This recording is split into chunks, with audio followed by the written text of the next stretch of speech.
آج کی duty queen ایک باکمال شخصیت، شعبہ ہے صحافت، اور پچھلے 40 سالوں سے وہ اس سے وابستہ ہیں۔ پرنٹ، الیکٹرانک، ویب جرنلزم میں ان کا نام کسی بھی تعارف کا محتاج نہیں۔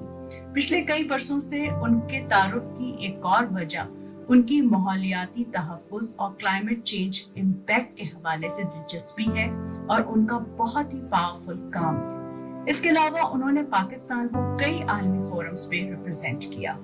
اچھا، ایک اور انفرادی خصوصیت آج کی ڈیوٹی کوئین کی یہ ہے کہ بہت سال پہلے جب لڑکیوں اور خواتین کو کئی ڈسپلنز میں اور کئی شعبوں میں باقاعدہ طور پہ ڈسکریج کیا جاتا تھا، اس وقت وہ کرکٹ کے حوالے سے پہلی خاتون جرنلسٹ تھی۔ تو آئیے ملتے ہیں عافیہ سلام سے۔ جی کیسی ہیں عافیہ؟ پہلے تو بہت شکریہ اور السلام علیکم سب سے پہلے کہ آپ نے اپنا ٹائم نکالا اور اس پوڈ کاسٹ کا حصہ بن رہی ہیں۔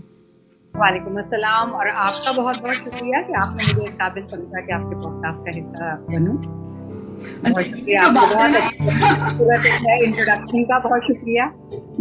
مجھے تعارف پہ ایک بات جناب کہنی بھول گئی، وہ یہ کہ عافیہ سلام ان بہت ریئر لوگوں میں سے ہیں جو اتنی خاص ہونے کے باوجود اتنا انکسار ہے ان کی طبیعت میں کہ بس میرے پاس الفاظ کم پڑ جائیں گے۔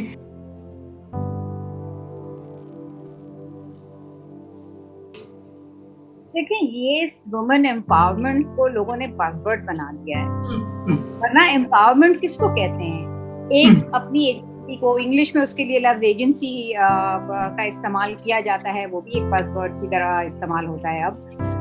لیکن بات یہ ہے کہ آپ کو اختیار ہونا چاہیے کہ آپ کیا کر رہے ہیں، لیکن اس اختیار کی بھی ایک بیک سٹوری ہے، اور وہ بیک سٹوری ہے آپ کے لیے وہ مواقع ہوں گی تو آپ اپنا اختیار ایکسرسائز کریں، آپ کے لیے وہ چوائسیز ہوں گی تو تب ان میں سے کوئی چیز آپ اپنی مرضی سے چوز کریں گے۔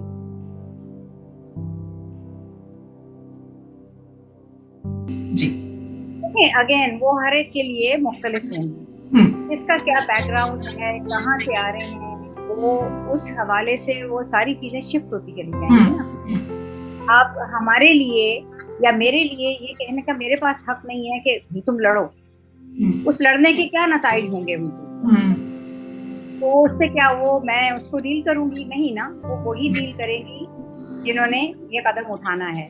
تو ہم ان کو یہ ضرور کہہ سکتے ہیں کہ کم از کم کوشش کر کے دیکھیں آپ کے کتنا پش کر سکتے ہیں کمفرٹیبلی، اور اس پش کرنے کے نتیجے کے جو نتائج ہوں گے ان کو آپ پہلے سے ایکسپٹ کریں، اور یہ اپنے ذہن میں آپ یہ خود فیصلہ کریں کہ جو بھی نتائج ہوں گے میں ان کو ڈیل کر سکتی ہوں۔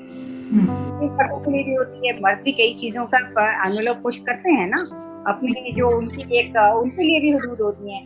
سو ایک تو میں اس کو بہت طرح کی بائنری میں بھی نہیں دیکھنا چاہتی، لیکن یہ ضرور ہے کہ خواتین یا لڑکیوں کو ان چیزوں کے لیے ذرا زیادہ باشعور ہونا پڑتا ہے، کیونکہ وہ ساری بات کہ ماحول ان کے لیے اتنا سازگار نہیں ہوتا، اس لیے ان کے لیے یہ راہ ذرا زیادہ مشکل ہوتی ہے۔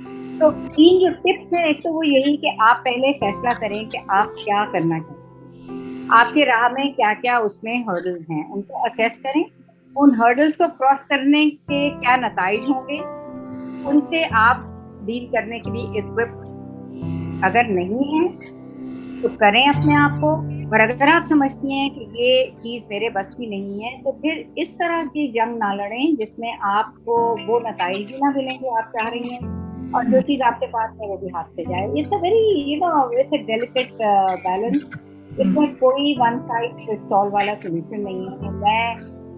میں قدر کی نگاہ سے دیکھتی ہوں آج کل کی جو نوجوان لڑکیاں ہیں جنہوں نے وہ اس راہ پہ جا رہی ہیں جس پہ اگر ہم چلے ہوتے، ہم نے تھوڑی سی ہمت اور کی ہوتی تو شاید اس راہ کی کئی مشکلات ہم پہلے سے ہٹا چکے ہوتے۔ رکاوٹیں اتنی صدیوں پرانی ہیں اور اتنی بڑی ہیں کہ ایک اکیلی کا تو کام ہی نہیں ہے، اور بالکل جو ینگر لوگ ہیں وہ بہت حیران ہمیں کرتے ہیں اپنی ہمت سے، اپنے انوویشن سے، اپنی کریٹیوٹی سے۔